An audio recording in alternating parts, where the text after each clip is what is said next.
The question is whether his punishment befits his crime. James Brown led police on a wild car chase across the Georgia-South Carolina border last year.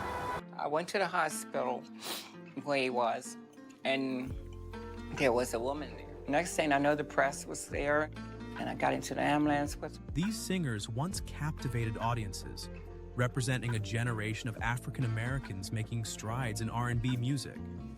However, away from the spotlight, many revealed troubling behavior, physical altercations, abusive relationships, disguised by romantic ballads, hidden surveillance, and reckless driving. Incredibly, one artist married his best friend's widow and subsequently had an affair with her daughter. This revelation shocked the R&B community. This video explores the lives of 17 R&B legends, individuals who achieved greatness but also left behind a complex and problematic legacy. 17.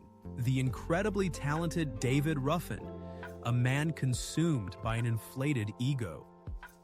Born in 1941, David Ruffin was the heart and soul of the Temptations, the unforgettable voice behind the classic hit My Girl, a song that captivated every R&B audience. However, his fame couldn't mask his inner turmoil. During a summer 1967 tour stop in Chicago, Ruffin insisted the band be renamed David Ruffin and the Temptations, convinced of his own paramount importance. His request denied, he erupted in fury, shattering a mirror backstage at the Regal Theater and refusing to perform, leaving approximately 2,000 disappointed fans. His bandmates were increasingly frustrated by his habitual tardiness, frequent cancellations, and mysterious absences. Simultaneously, his girlfriend, singer Tammy Terrell, started displaying injuries, including bruises on her arms and face. One evening in December 1967, at a Detroit gathering, fueled by jealousy, Ruffin threw a glass of alcohol in Tammy's face because she smiled at another music producer. Observers reported that her eyes reflected the impact.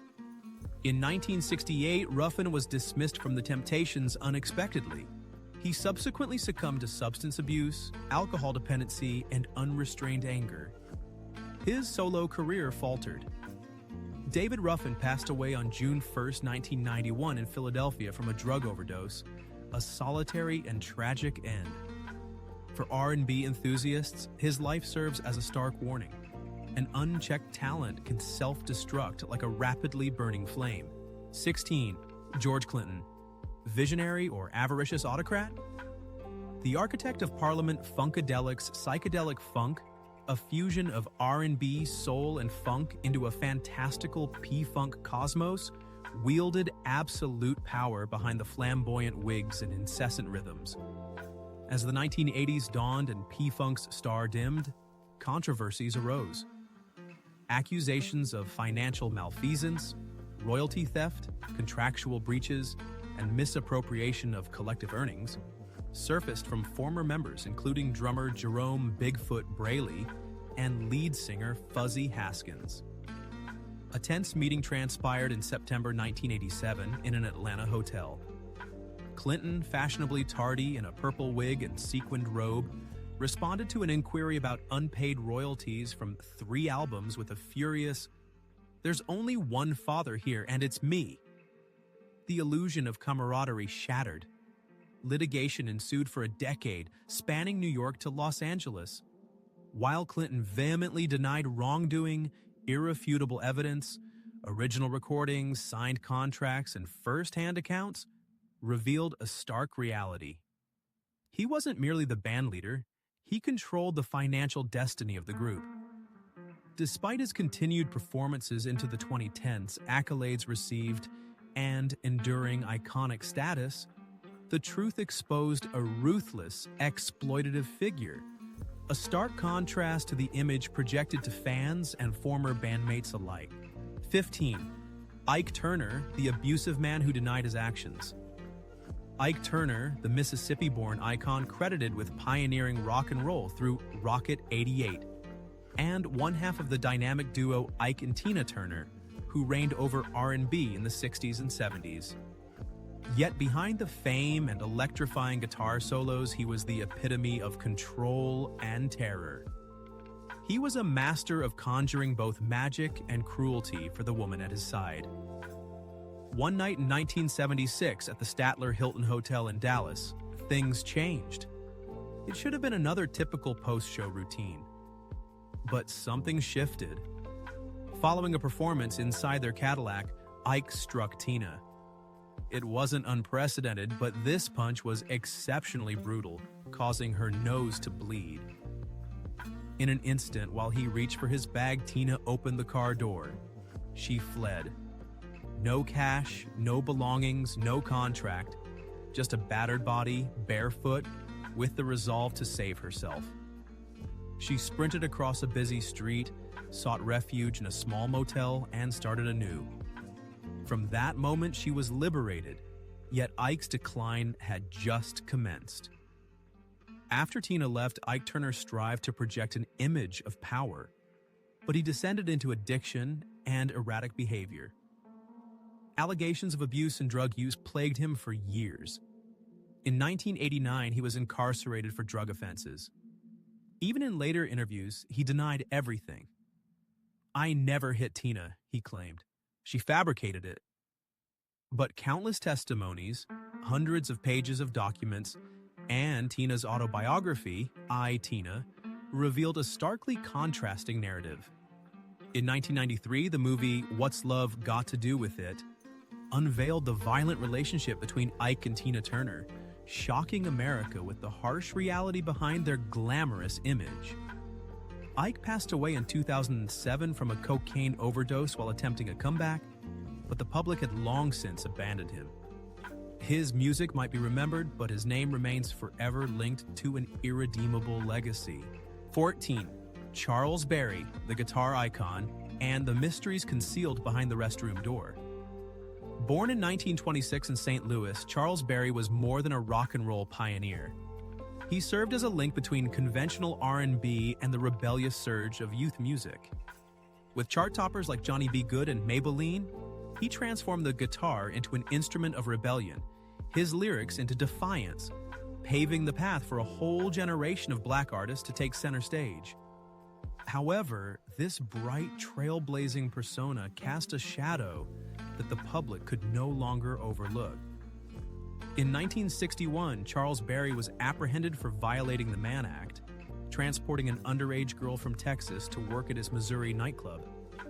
Berry maintained he was merely trying to assist her, a claim the court rejected. He received a 5-year prison sentence, a devastating blow to a man who had become a cultural symbol. Imprisoned, devoid of his guitar, he faced only silence and the judging gazes of a once adoring public. One might assume he would change, yet 3 decades later, another scandal would further tarnish his legacy. On December 17, 1990, a group of women employed at Southern Air, a restaurant owned by Charles Berry, initiated legal action. They reported feeling persistently watched, as if unseen eyes were observing them from behind a mirror. Then, during restroom cleaning, a minuscule hidden camera was found above a hand dryer. News spread rapidly. Charles Berry, now in his 60s and no longer the youthful rock star, became associated with the disturbing act. A police search of his W.Ville, Missouri residence uncovered 60 videotapes containing sensitive footage and numerous female faces. Doubt vanished. While not criminally prosecuted, Berry settled multiple civil lawsuits for hundreds of thousands of dollars. Although he continued performing until his death, audiences' perception of him forever changed.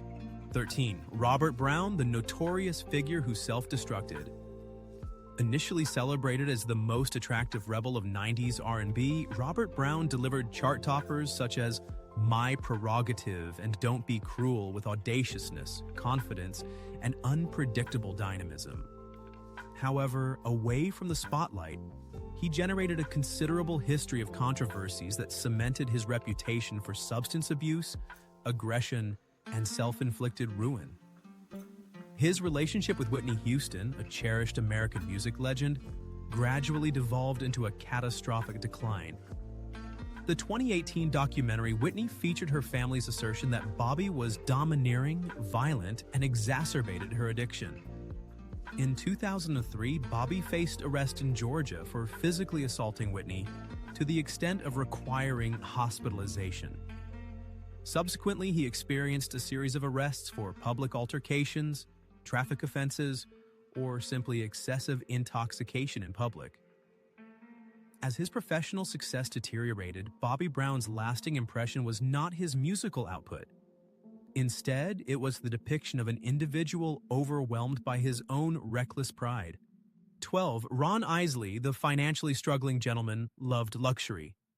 Ron Isley, the smooth voice of the Isley Brothers, was the heart of hits such as Between the Sheets and For the Love of You. With custom suits, stylish sunglasses, and a refined air, he represented R&B sophistication for years. However, few were aware of his complex financial situation. One hot Friday afternoon in June 2003, IRS agents arrived at Ron Isley's Beverly Hills home.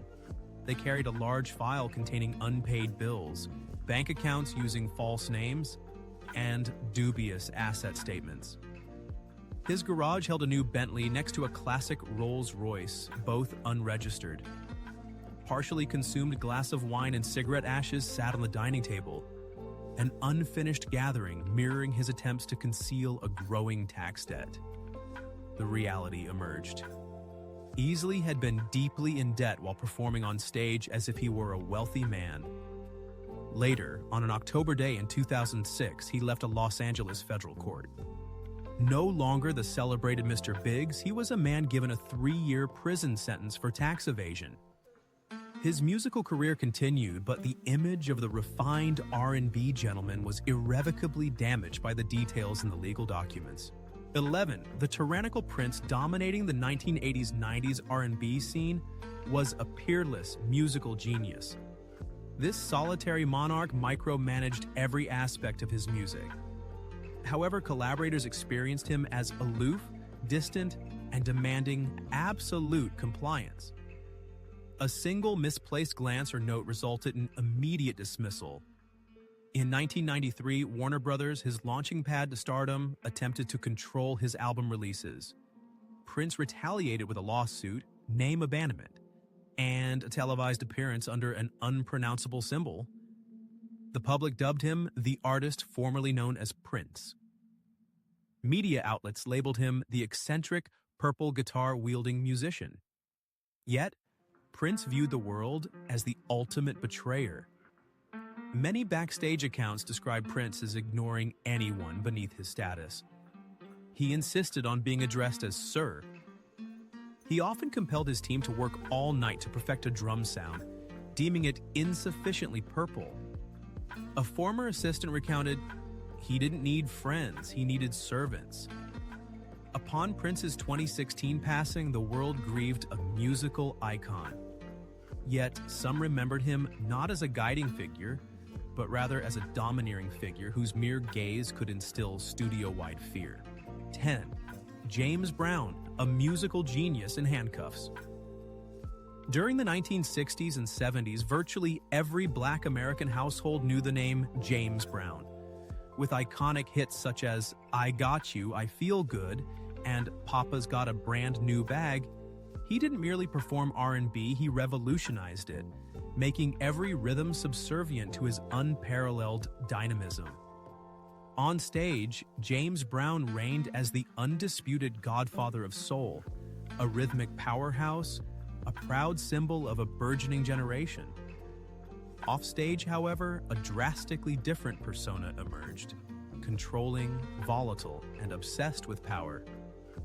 From the 1970s onward, James Brown's descent into heavy stimulant use spiraled into paranoia and hallucinations.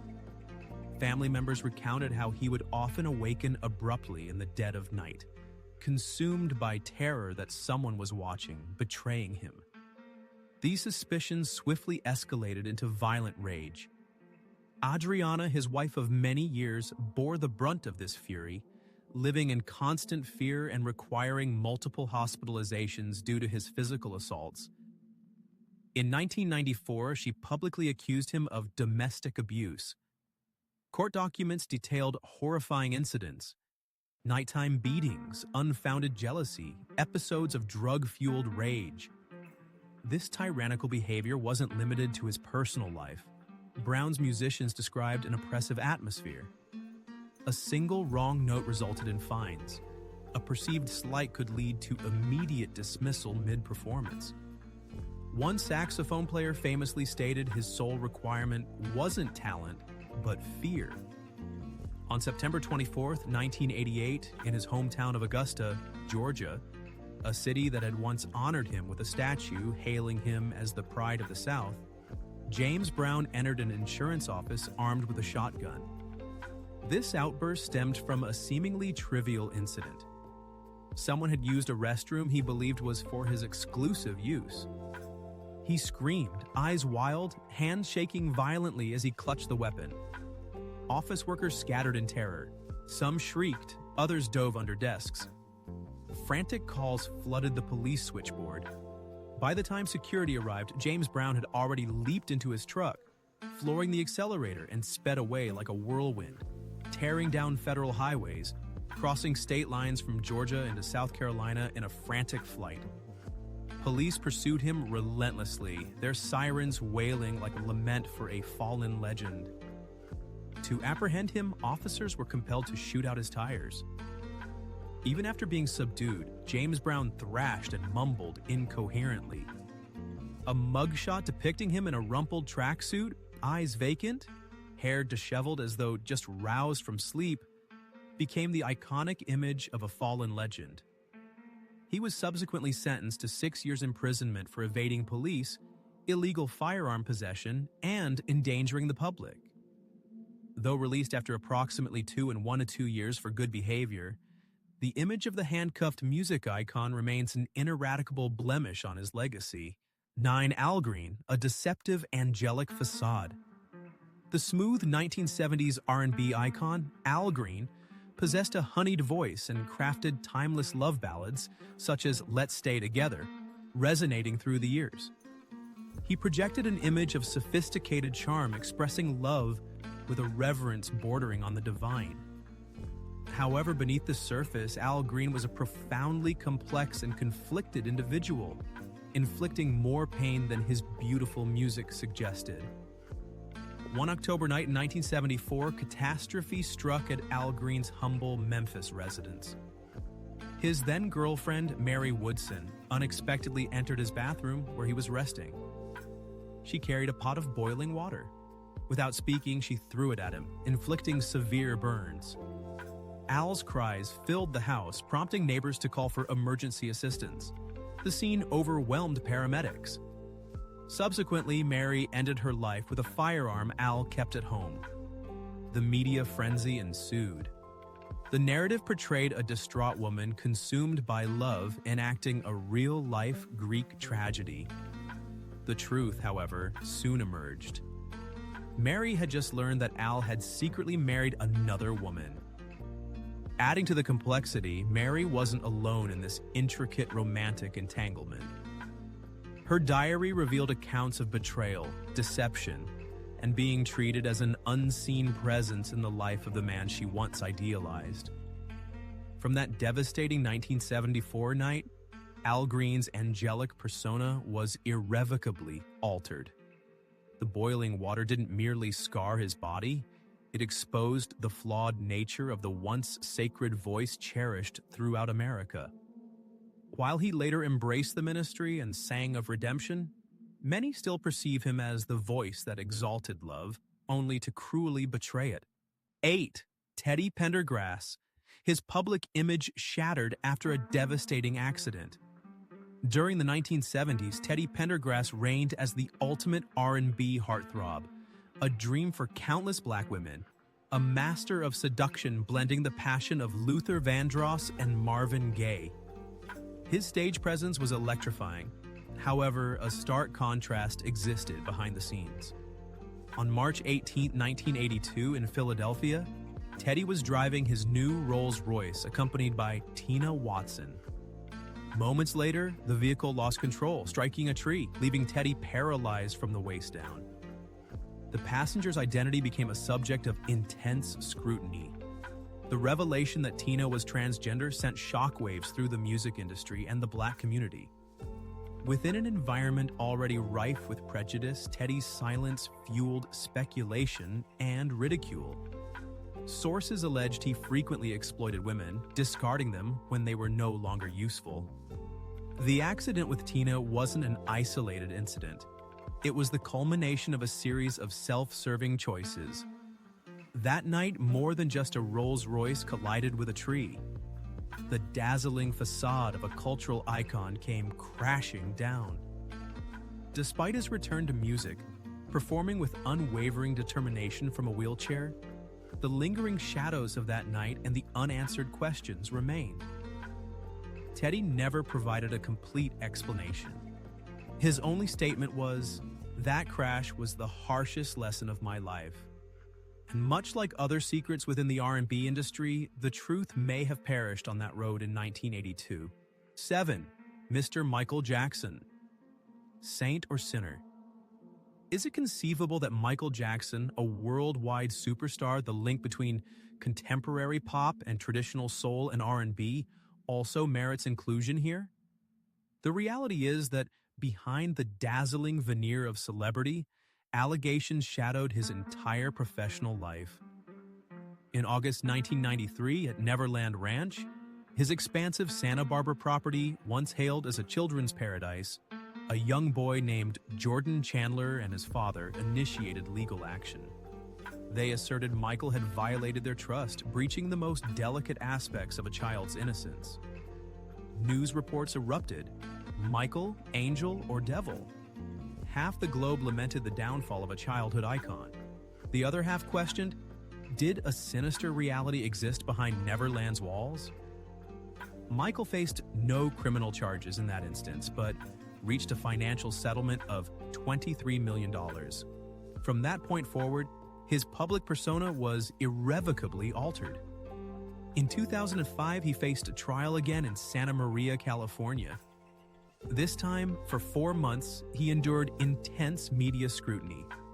Despite his acquittal, the Michael Jackson who once captivated the world with his dance had become a mere shadow of his former self. 6. Bobby Womack, the scoundrel. Everyone learned to avoid Bobby Womack, the soulful baritone behind Across 110th Street. He was one of the most significant soul and R&B artists of the 1970s. However, his talent was overshadowed by a series of controversial actions, beginning with a tragedy involving his closest mentor. In 1964, America mourned the death of soul legend Sam Cooke. Amid the sorrow, Bobby Womack, Sam's protege, wept openly at Cooke's funeral, appearing as a grieving younger brother. Yet, less than 3 months later, on March 5, 1965, in Los Angeles, 21-year-old Bobby married Barbara Cooke, Sam's widow, 10 years his senior, in a small ceremony. The newlyweds faced cameras with unconcerned smiles and a wedding ring, offering no apology or explanation. Sam's family was shocked. The press was outraged, and the public, especially Black fans, viewed it as an unforgivable betrayal. Newspapers labeled Bobby a traitor, and radio stations banned his music. Further troubles followed. In 1970, Barbara discovered Bobby's affair with Linda Cooke, her underage daughter with Sam. A furious argument erupted in their Los Angeles home. Barbara, overwhelmed by betrayal, shot at Bobby with a hidden gun, leaving a permanent scar on his left cheek. From a musical prodigy entrusted by Sam Cooke, Bobby Womack became a figure of disgust and suspicion. Opportunities vanished, invitations dried up. Although his career endured with hits like Across 110th Street and If You Think You're Lonely Now, his public image was irrevocably marred by one question: how to distinguish a star from a villain. 5. Rick James, the rebel in fiery garb. If James Brown was the sole godfather, then Rick James reigned as the rebellious funk and R&B prince during the 1980s. On stage, he was a sensual icon for a generation, the epitome of liberation. However, his brilliant flame simultaneously consumed him through addiction, violence, and delusions of grandeur. On a hot July night in 1991, within a luxurious yet unsettling mansion, hidden amidst the Laurel Canyon trees, music played incessantly.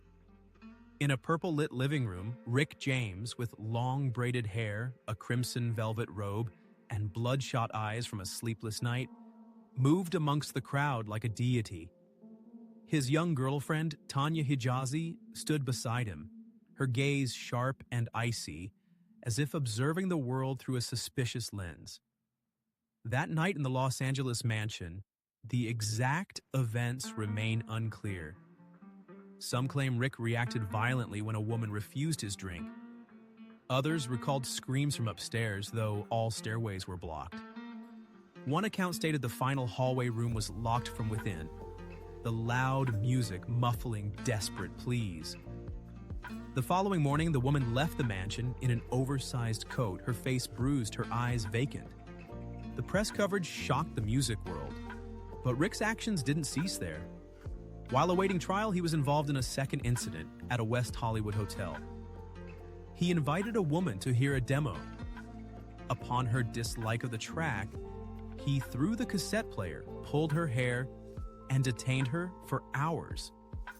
Each detail provided to the police delivered a decisive blow.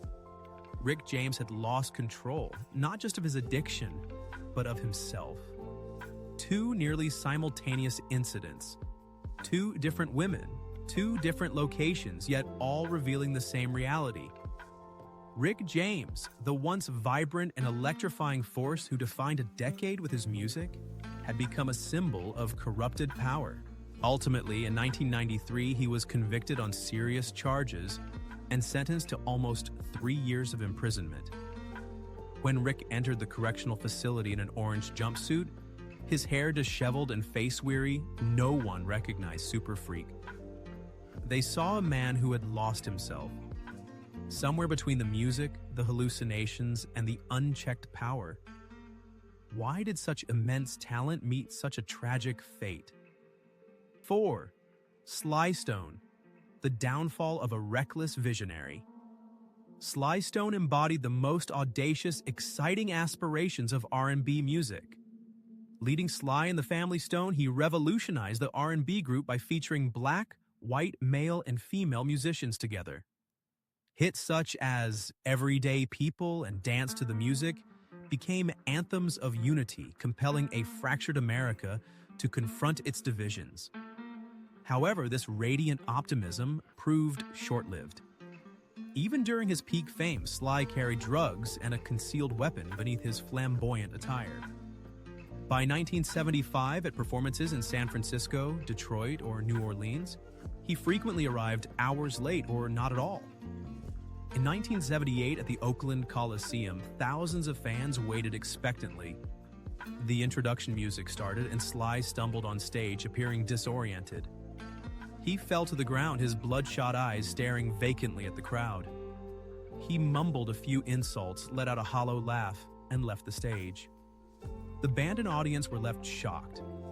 Musicians resigned, concerts were canceled, and Sly, once a symbol of togetherness, became a symbol of disintegration. In 2010, a New York Post feature revealed Sly Stone residing alone in a dilapidated van behind a parking lot near Crenshaw Boulevard in Los Angeles. Inside were old recordings, a radio, and some handwritten lyrics. "I'm still composing music," he informed the reporter. But what remained was an individual once viewed as a beacon of hope, now consumed by his own delusions. 3. Robert Kelly, the fallen monarch rejected by his entire profession. No artist on this list possesses a more protracted or appalling scandal than R. Kelly, the individual once celebrated as the R&B king with memorable hits such as I Believe I Can Fly, Ignition Remix, and Step in the Name of Love. Yet concealed beneath the immaculate white suits and enchanting melodies was a criminal stealthily constructing a sinister empire for almost 20 years.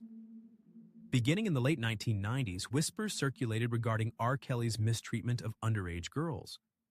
In 2002, a leaked videotape depicted him with a minor. However, the subsequent trial endured for years without a conclusion. Subsequently, in 2019, the documentary Surviving R. Kelly exposed the shocking reality of a sex cult where he confined, manipulated, and abused multiple women. By 2022, R. Kelly received a 30-year prison sentence for his offenses. From an artist who once crooned about faith and aspirations, R. Kelly transformed into a figure the music industry completely abandoned. The song, I Believe I Can Fly, is no longer palatable because its singer plummeted from the very pinnacle he had established. To Marvin Gaye, the shadowy side of a melodious voice.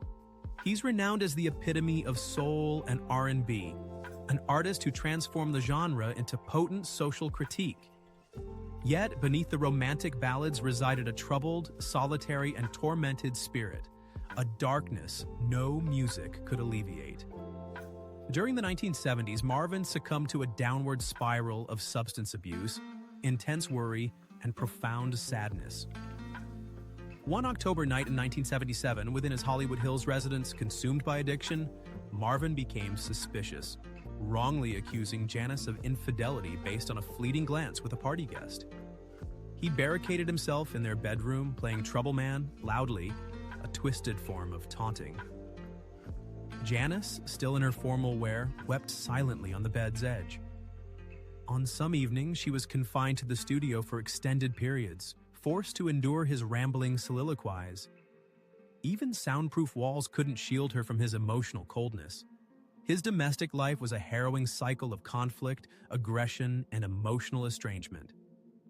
Marvin isolated himself, alienating friends, associates, and even relatives, until utter solitude became his only companion. He was surrounded by incomplete recordings, cocaine, and overwhelming loneliness. On April 1, 1984, following a fierce dispute with his father at their Los Angeles home, Marvin Gaye was fatally shot by his own father, using a firearm Marvin himself had purchased for family protection. A devastating conclusion for a gifted artist who once questioned the world state, yet found no solace for his own. 1. Otis Redding Jr. lived under the weight of a legendary legacy. Bearing the name of the iconic Otis Redding Jr. inherited a burden too immense to bear. He possessed vocal talent and musical ability, yet lacked the necessary discipline and self-restraint. Within the fiercely competitive R&B industry, these qualities were essential for success. While recognized in local music scenes, Otis Jr.'s career remained overshadowed by his famous surname. Following his passing in 2007, family members revealed troubling allegations. He was reportedly abusive to his spouse and offspring, lived a chaotic lifestyle, and consumed excessive alcohol. A particularly disturbing anecdote described him confining his son to a dark room for listening to Marvin Gaye, a musician Otis Jr. perceived as a personal competitor. His anger, relentless partying, and jealousy over his father's posthumous renown culminated in a tragic, understated life. His name's obscurity resulted not from destiny, but from his own decisions. We've just seen a series of narratives far more astounding than anyone anticipated. James Brown in custody, Rick James facing trial, Marvin Gaye succumbing to his father's weapon, and numerous others consumed by the allure of influence. If fame can forge a legend, that same illumination when directed at shadows reveals all. This isn't the conclusion we envisioned for our musical heroes, yet it's a reality history cannot conceal. Therefore, did you ever admire any of them? And having learned the truth, can you pardon them? Share your thoughts below, and remain attentive for additional enigmatic and captivating accounts yet to